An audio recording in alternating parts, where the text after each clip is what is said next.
Subscribe బటన్ని ఎలా press చేసి దాని పక్కన గంటను కూడా యాక్టివేట్ చేశారనుకోండి, నేనేం కొత్త వీడియోస్ చేసినా మీకు వచ్చేస్తాయి. గంట కొట్టడం మాత్రం మర్చిపోవద్దు.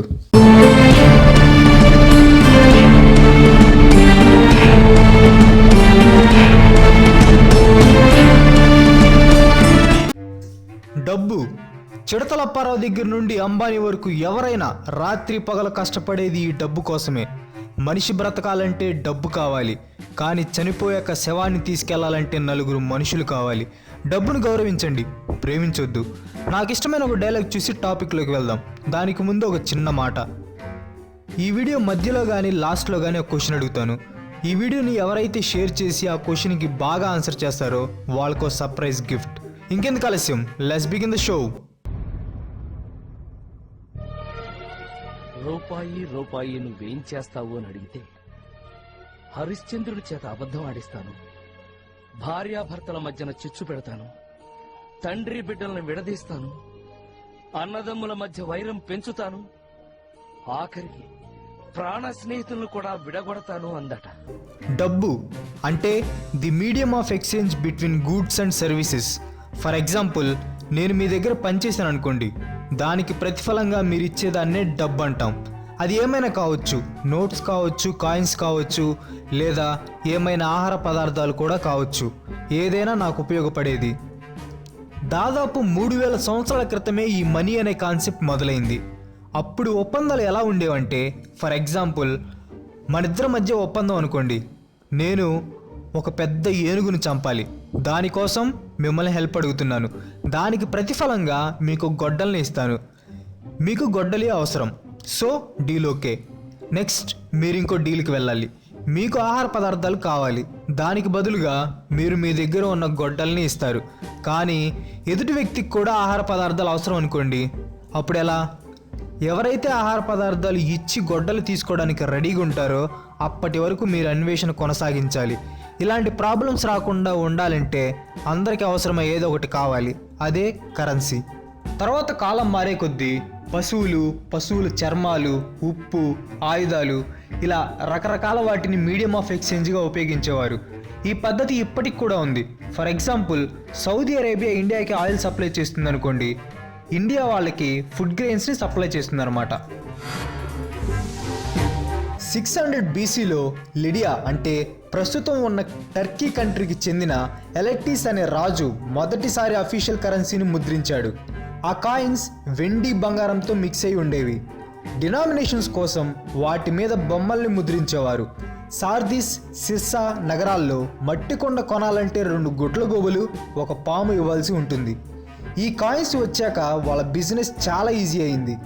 ఏషియాలోనే సంపద కలిగిన దేశంగా ఆవిర్భవించింది. ఆ తర్వాత చైనా దేశం కాయిన్స్ నుండి పేపర్ కరెన్సీ వాడటం మొదలుపెట్టింది. మార్కోపోలో అనే ఇటలీకి చెందిన వ్యాపారి 1200 ADలో చైనాకి వెళ్ళినప్పుడు అక్కడ వాళ్ళు పేపర్ కరెన్సీని రకరకాల డినామినేషన్స్తో యూజ్ చేస్తున్న విధానం చూసి ఆశ్చర్యపోయాడు. యూరోపియన్స్ 1600 AD వరకు కాయిన్స్ని యూజ్ చేశారు. తర్వాత యూరోపియన్ బ్యాంక్స్ పేపర్ కరెన్సీని వాడటం మొదలుపెట్టాయి. మొట్టమొదటిసారి ఒక కాయిన్ మీద బ్రతికి ఉన్న వ్యక్తి బొమ్మను ముద్రించింది రోమన్స్. 44 BCలో యుద్ధం గెలిచాక జూలియస్ సీజర్ తన బొమ్మని కాయిన్స్ మీద ముద్రించుకున్నాడు. ప్రస్తుతం ఉన్న కాయిన్ కౌంటింగ్ మిషన్ ఒక్క నిమిషానికి 2500 కాయిన్స్ని కౌంట్ చేయగలదు. అదే కరెన్సీ నోట్స్ అయితే 4 సెకండ్స్కి 100 నోట్స్ని కౌంట్ చేయగలదు. అంతేకాకుండా ఏ డినామినేషనో కూడా చెప్పగలదు. అది ఒరిజినల్ నోటా లేక ఫేక్ నోటా అని కూడా చెప్పగలదు. సహజంగా ఎవరైనా డబ్బులు ఇవ్వకపోతే కామన్గా మనం ఒక మాట వింటూ ఉంటాం. అదేంటంటే, రేయ్ డబ్బులు ఇవ్వకపోతే ముక్కు పిండి వసూలు చేస్తా. ఎప్పుడైనా విన్నారా? ఖచ్చితంగా వినే ఉంటారు. ఈ ముక్కు పిండి వసూలు చేస్తా అనే దానికి మూలం ఐర్లాండ్లో స్టార్ట్ అయింది. అప్పట్లో ఐర్లాండ్ వాళ్ళు డానిష్ పోల్ ట్యాక్స్ అనే పన్ను కట్టాలి అన్నమాట. అది కట్టని వాళ్ళకి ముక్కులు కోసేసేవారు. అక్కడి నుంచే ఈ ముక్కు పిండి వసూలు చేస్తా అనే కాన్సెప్ట్ వచ్చింది. 14-15 శతాబ్దంలో సైన్యంలో ఉండే ఉన్నతాధికారులు ఎక్కడికైనా వెళ్ళినప్పుడు దొంగలు ఉంటారనే భయంతో వాళ్ళతో పాటు డబ్బును తీసుకెళ్లరు. దానికి బదులుగా ప్రత్యేకమైన ఉంగరాలను పెట్టుకుంటారు. ఎక్కడికైనా హోటల్ లాంటి ప్లేసెస్కి వెళ్ళినప్పుడు డబ్బులకి బదులుగా బిల్ మీద ఉంగరాలతో స్టాంపులు వేసి వెళ్ళేవాళ్ళు.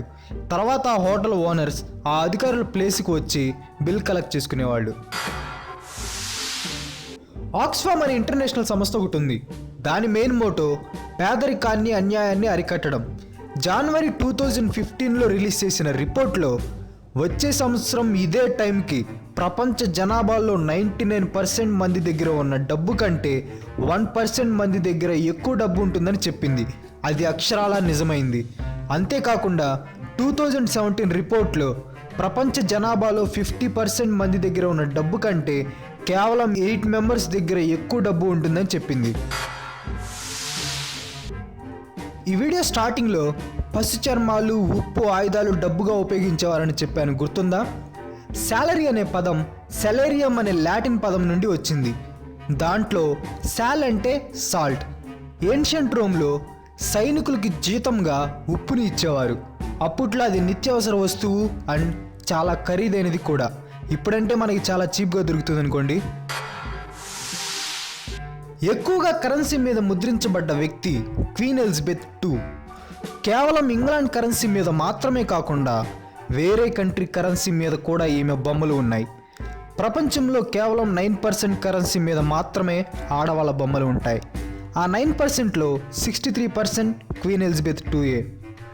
1935లో 8 years ఉన్నప్పుడు కెనడా $20 కరెన్సీ మీద మొట్టమొదటిసారి ఈమె బొమ్మని ముద్రించారు. ఆ తర్వాత Australia, Jamaica, Hong Kong, New Zealand, cypress, Bermuda, Scotland currency మీద కూడా ఈమె బొమ్మలు ముద్రించారు. 2002లో జరిపిన స్టడీ ప్రకారం 94% పేపర్ కరెన్సీలో బ్యాక్టీరియా అనేది ఉంటుంది. ఒకరి చేతిలో నుండి ఇంకొకరి చేతిలోకి మారడం వల్ల ఈ బ్యాక్టీరియా అనేది వస్తుంది. దాంట్లో ఎక్కువ శాతం బ్యాక్టీరియా మన ఆరోగ్యానికి హానికరం కాదు. కాకపోతే దాంట్లో 7% మాత్రం మన ఆరోగ్యానికి ప్రమాదకరం. ఆ 7% బ్యాక్టీరియా వల్ల నిమోనియా, ఇన్ఫెక్షన్స్ లాంటివి వచ్చే ప్రమాదం ఉంటుంది. 2007లో కోల్కతాలో ఒక వింత ప్రాబ్లం వచ్చింది. అదే చిల్లర ప్రాబ్లం. అంటే వాళ్ళకి కరెన్సీ బిళ్ళలు దొరకటం చాలా కష్టమైపోయింది.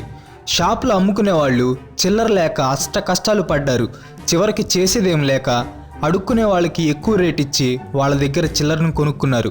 ఇంతకీ ఈ ప్రాబ్లంకి కారణం ఎవరో తెలుసా? బంగ్లాదేశ్ నుంచి వచ్చిన కొంతమంది స్మగ్లర్స్ ఈ చిల్లరంతా వాళ్ళ బంగ్లాదేశ్కి తీసుకెళ్ళి వాటిని కరిగించి రేజర్ బ్లేడ్స్ తయారు చేశారు. మీకోసం ఫైనల్గా ఇంకో ఫ్యాక్ట్.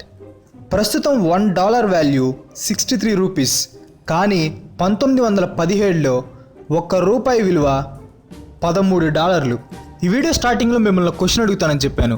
ఆ క్వశ్చన్ ఏంటంటే, మీకు లాటరీలో 10 లక్షలు దొరికినాయి అనుకోండి, ఆ 10 లక్షలతో మీరేం చేస్తారు? ఈ వీడియోని షేర్ చేసి ఎవరైతే బాగా ఆన్సర్ చేస్తారో వాళ్ళకి సర్ప్రైజ్ గిఫ్ట్. ఇంకెందుకు ఆలస్యం, కామెంట్ చేయండి. ఈ వీడియో కనుక మీకు నచ్చితే లైక్ చేయండి, షేర్ చేయండి. నెక్స్ట్ వీడియో మిస్ కాకూడదు అనుకుంటే నా ఛానల్కి సబ్స్క్రైబ్ అవ్వండి. ఇంకో మంచి ఎపిసోడ్తో మీ ముందుకు వస్తాను. అంతవరకు సెలవు, బై బాయ్.